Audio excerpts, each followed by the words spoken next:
이야기 나온 김에 네. 제가 한마디 신상 발언하자면은 어제 제가 큰 실수를 했습니다.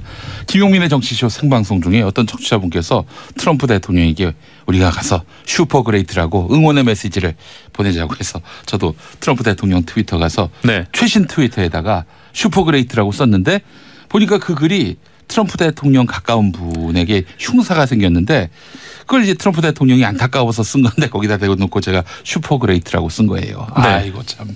그것도 모르고 밥 먹고 왔다가 걱정해 주신 분들의 글을 보고 삭제했고 그랬는데 일단 제가 영어가 매우 약하고 많이 약하고 또 방송하는 와중에 올리다 보니까 경황이 없었어요. 그 글을 읽지도 못하고 슈퍼그레이트라고 썼는데 아이고 참 걱정해 주신 분들께 죄송하고 그래서 트럼프 대통령에게 다시 또 트윗을 날렸습니다.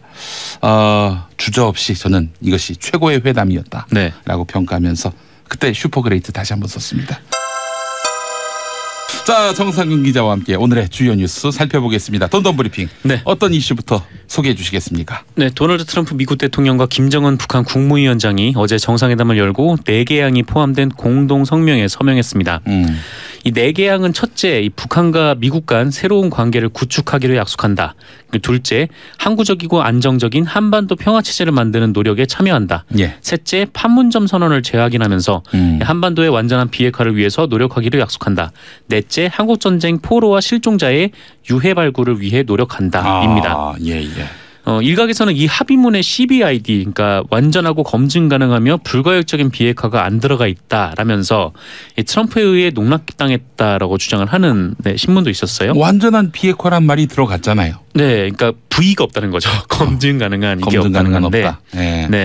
뭐 미국 일부 언론에서도 이 CBID가 들어가지 않은 것에 대해서 좀 부족하다라는 지적이 제기가 되고 있는 건 맞습니다. 물론 이는 그 미국 측에서 전날까지 이 CBID가 들어가지 않으면 합의도 없다는 식으로 말해왔기 때문일 수도 있는데, 뭐 그것보다 중요한 것은 이 북미 정상이 만났고 또 합의에 이르렀으며 이 북한이 사실상 미국에 의해서 한 국가로 인정을 받았다라는 데 있다라는 반박도 나오고 있습니다. 그러니까 트럼프 대통령이 김정은 위원장의 진정성을 믿게 됐다. 그래서 완전한 비핵화라는 표현으로 양보한 것은 어찌 보면은 김정은 위원장의 체면을 세워주기 위해서 그렇지만 실질적인 비핵화를 이루기 위한 그런 여러 그 고려가 개입된 것이 아닌가 하는 그런 생각도 들고 주성아 동아일보 기자라고 그분 탈북자 아닙니까? 탈북했지만 실력으로 동아일보 들어갔다고 하더라고요. 근데 이제 주성아 기자 얘기로는 합의문만 보면 이건 미국 언론으로부터 질타받기 딱 좋다. 그러나 미국은 그동안 한 25년 이상 북핵 협상을 해왔던 나라로서 이 합의문의 합의만 있을 리 없다. 이면 합의가 있을 것이다. 근데 그 이면 합의는 김정은 위원장의 체면을 세워주기 위해서 감추고 있는 것이다. 이렇게 페이스북에 글을 썼더라고요. 뭐 그럴 수도 있고 아까 말씀하셨듯이 트럼프 대통령은 정상회담 이후에 이 기자회견 등을 통해서 계속 신뢰라는 표현을 사용을 했어요. 그러니까 이번 정상회담을 통해서 김정은 위원장이 그만큼의 신뢰를 보여줬다라는 데 큰 의미가 있다라는 것이죠. 뭐 그래서 이제 트럼프 대통령은 왜 CBID가 포함되지 않았냐라는 기자들의 질문에 이 김정은 위원장을 신뢰하지 않았다면 서명하지 않았을 것이다라고 여러 차례 강조하기도 했습니다. 그리고 이제 기자회견과 ABC 인터뷰 등에서 김정은 위원장이 북한으로 돌아가면 빠른 비핵화 조처를 취할 것이다라고 거듭 강조하기도 했는데요. 북한이 나름의 비핵화 프로세스를 진행을 하고 그러니까 미국도 나름의 이제 북한의 체제 안전을 보장하는 그러니까 일종의 상호 신뢰를 기반으로 한 뭐 그런 절차를 진행하겠다 뭐 그런 의미로 좀 보이고 있습니다. 뭐 일례로 그 북한이 자진해서 미사일 시험장을 파괴하기로 했고 뭐 트럼프 대통령은 뭐 한미 연합 훈련을 중단하기로 하는 좀 그런 식으로 이 신뢰를 바탕으로 이제 적대 행위를 하지 않겠다라는 것이죠. 그리고 이제 조만간 북미가 고위급 회담을 열어서 이번 합의에 대한 후속 조치를 만들어 나갈 계획이고요. 이 트럼프 대통령은 적절할 때 평양을 갈 것이며 김정은 위원장도 백악관의 초청을 수락했다 이렇게 밝혔습니다. 이야기 나온 김에 제가 한마디 신상 발언하자면은 어제 제가 큰 실수를 했습니다. 김용민의 정치쇼 생방송 중에 어떤 청취자분께서 트럼프 대통령에게 우리가 가서 슈퍼그레이트라고 응원의 메시지를 보내자고 해서 저도 트럼프 대통령 트위터 가서 최신 트위터에다가 슈퍼그레이트라고 썼는데 보니까 그 글이 트럼프 대통령 가까운 분에게 흉사가 생겼는데 그걸 이제 트럼프 대통령이 안타까워서 쓴 건데 거기다 대고 놓고 제가 슈퍼그레이트라고 쓴 거예요. 아이고 참.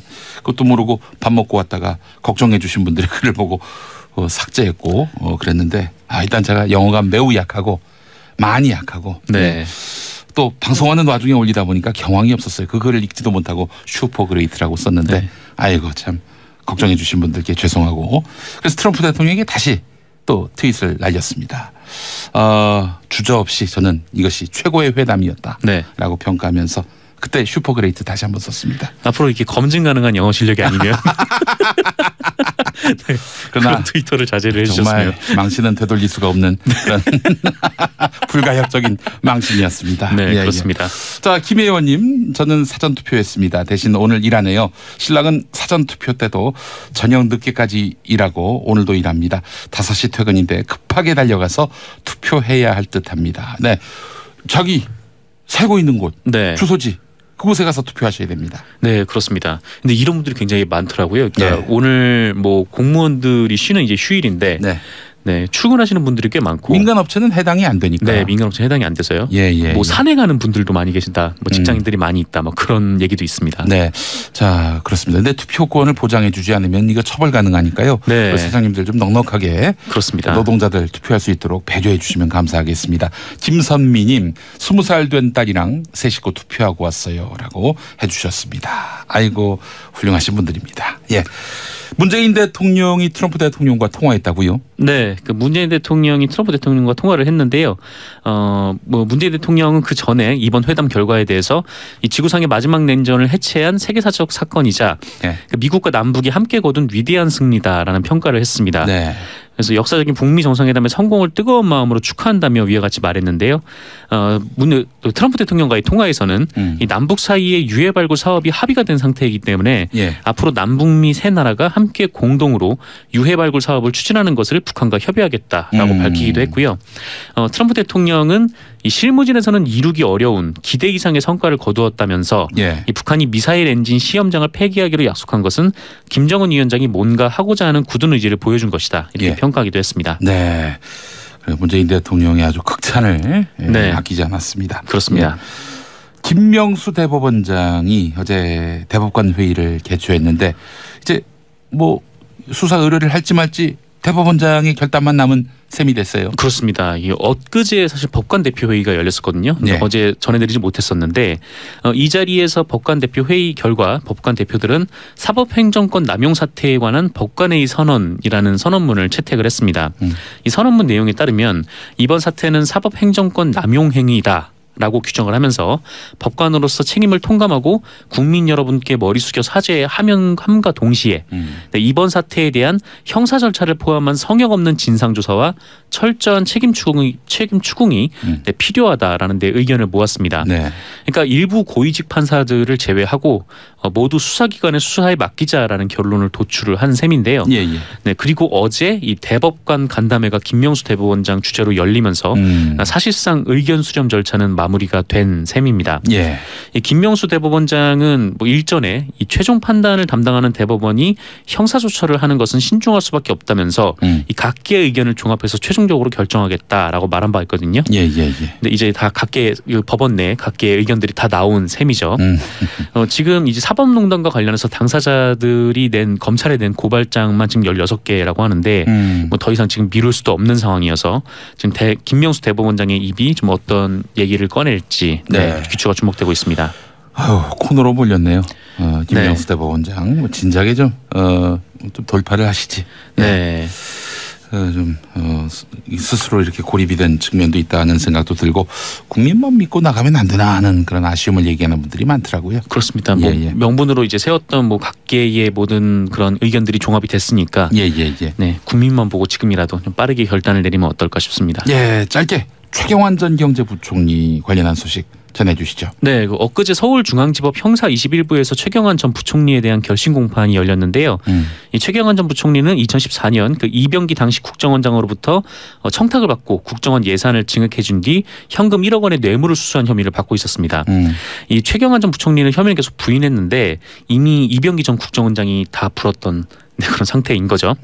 검찰은 이에 최경환 부총리에게 징역 8년에 벌금 2억 원 그리고 추징금 1억 원을 구형을 했습니다. 알겠습니다. 자, 돈돈브리핑 정상근 기자와 함께했습니다. 수고하셨습니다. 감사합니다.